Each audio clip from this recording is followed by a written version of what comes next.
Assalamualaikum warahmatullahi wabarakatuh. Ini merupakan video pertama kami, video bantu mula dari kumpulan 8, iaitu saya akan memperkenalkan nama saya terlebih dahulu, Afiq Rezarin bin Muhammad Rafizan. Dan saya Farah Dania Kristina binti Muhammad Faizan. Dan saya Muhammad Nabil bin Muhammad Noor. Kita mulakan dengan tajuk bantu mula bagi prinsip asas.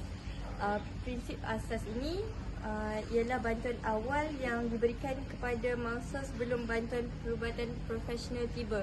Terdapat 3 prinsip. Yang pertama ialah dengan memastikan kawasan tersebut selamat. Kemudian, periksa tahap kesedaran mangsa, berikan rawatan segera. Seperti yang kita tahu, kita kena memastikan kawasan mangsa itu dalam keadaan yang selamat serta diri kita juga dalam keadaan yang selamat. Jika kita ingin membantu seseorang, kita perlulah memastikan diri kita dahulu dalam keadaan yang stabil dan selamat, supaya memudahkan prosedur dijalankan. Demonstrasi yang pertama iaitu memastikan kawasan mangsa dalam keadaan yang selamat. Kemudian mangsa diperiksa keadaan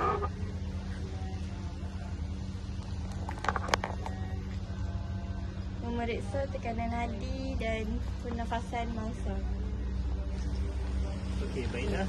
Seterusnya saya akan terangkan tentang alatan ataupun bahan yang ada dalam peti pertolongan cemas. Okey, ini adalah contoh peti pertolongan cemas yang biasa digunakan sebagai bahan bantu mula. Jadi, yang pertama sekali, kat sini kita ada hidrosin.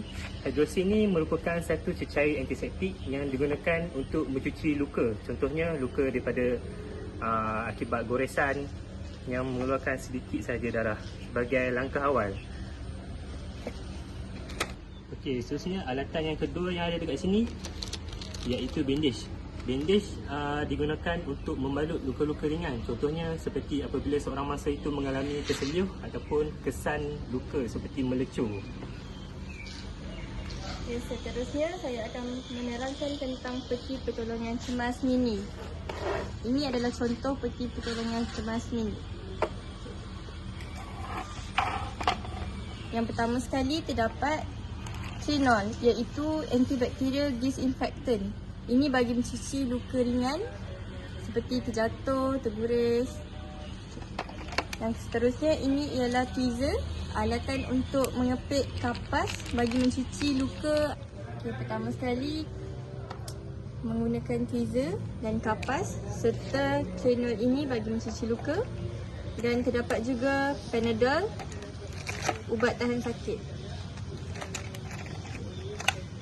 Selain itu terdapat juga kapas mini, bandage dan juga plaster. Baiklah, sekarang kita akan terangkan yang ketiga, iaitu jenis kecederaan dan rawatan. Sekarang kita akan bincangkan tentang jenis kecederaan dan rawatan. Bagi yang pertama. Yang pertama ialah luka terbuka, seperti luka potong atau calar. Yang kedua ialah pendarahan serius. Dalam situasi ini, kita perlu memberikan tekanan secara langsung pada luka menggunakan kain bersih dan meninggikan bahagian yang cedera. Kita perlu untuk mengurangkan aliran darah. Sebagai contoh, di bahagian sini ada luka yang terbuka pendarahan serius. Okey, tutup terus. Yang pertama sekali, kita kena tinggikan bagi mengurangkan darah.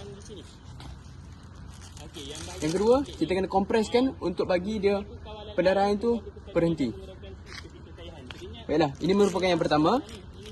Yang ketiga ialah melecur atau terbakar. Rawatan awal ialah dengan mengalirkan air sejuk pada kawasan melecur selama 10 hingga 20 minit. Dan elakkan bahan seperti ubat gigi atau minyak, iaitu bahan yang sejuk dikenakan di tempat yang luka tersebut. Okey, ini demo. Katakan ini merupakan paip. Kalau air mineral tak boleh, sebab yang syarat dia ialah 10 hingga 20 minit kita alirkan air ke atas luka yang terbakar. Okey. 10 minit. Okey, itu yang ketiga. Yang keempat ialah tercekik. Yang tercekik jika mangsa tidak boleh bernafas atau bercakap lakukan tekanan pada perut, iaitu kita panggil Heimlich maneuver, untuk mengeluarkan objek yang menyekat saluran pernafasan. Okey. Sebagai contoh, ini adalah merupakan teknik Heimlich maneuver. Okey, Nabil buat betul sikit. Pegang dekat. Okey.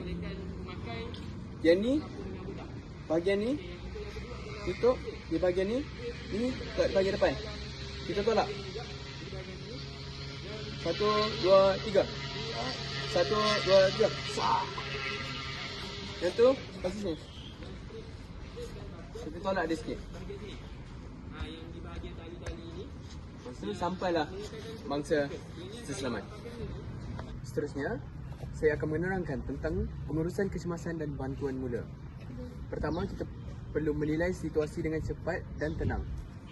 Hal ini penting untuk mengenal pasti tahap bahaya serta menentukan tindakan yang perlu diambil tanpa panik. Yang kedua, kita perlu mengutamakan mangsa yang paling kritikal. Sebagai contoh, mangsa yang tidak bernafas atau mengalami pendarahan teruk perlu diberikan rawatan terlebih dahulu. Seterusnya, yang ketiga, kita mesti menghubungi perkhidmatan kecemasan dengan segera.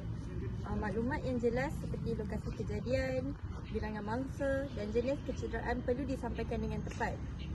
Yang keempat pula, kita perlu memberi rawatan awal atau pertolongan cemas kepada mangsa.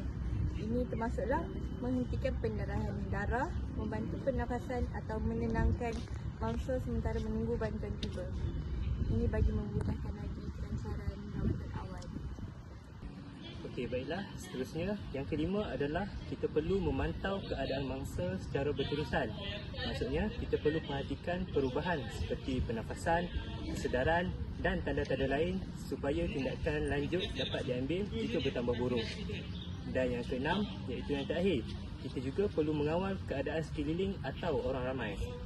Ini bertujuan untuk mengelakkan kesesakan, memastikan keselamatan dan memberi ruang kepada mangsa serta penyelamat menjalankan tugas dengan lebih efektif. Oleh itu, secara kesimpulannya, pengurusan kecemasan yang baik dan teratur memerlukan tindakan yang pantas dan berfokus bagi memastikan keselamatan mangsa dapat dipelihara sehingga bantuan profesional tiba. Sekian, itu sahaja daripada kami.